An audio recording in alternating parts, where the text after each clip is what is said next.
कछुए के खोल पर कभी भी पेंट नहीं करना चाहिए, भले ही आपको लगे कि यह अच्छा और अनोखा दिखेगा। सच तो यह है कि यह धीरे धीरे उसे मार रहा है। ऐसा इसलिए है क्योंकि कछुए का खोल महज एक खोल नहीं है, बल्कि उसके शरीर का एक हिस्सा है जिसमें रक्त वाहिकाएं और नसें होती हैं। जब आप खोल पर पेंट लगाते हैं तो रासायनिक पदार्थ खोल से रिसकर उसके रक्त प्रवाह में चले जाते हैं, जिससे कछुए को झर हो जाता है।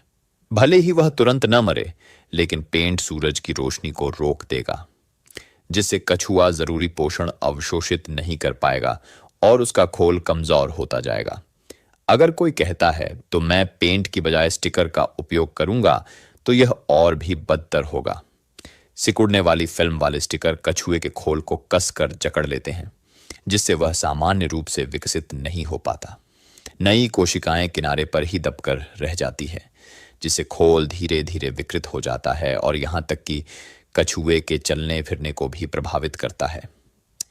इससे भी ज्यादा क्रूर नियंत्रण का तरीका है पन्ना रंग की तिलचट्टा ततैया। यह अपने शिकार को मारती नहीं है, बल्कि उसे नियंत्रित करती है।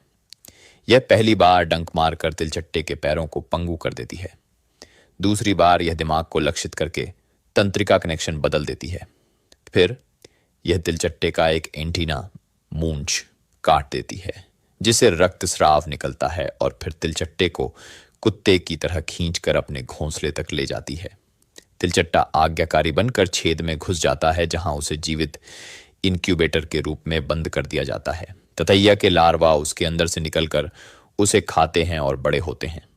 यह एक संपूर्ण जीवन चक्र है जो किसी के भी रोंगटे खड़े कर सकता है। प्रकृति के नियम कभी भी सौम्य नहीं होते, लेकिन वे हकीकत में दहला देने वाले होते हैं। अगली बार हम जानेंगे कि अगर आप पृथ्वी को खो दें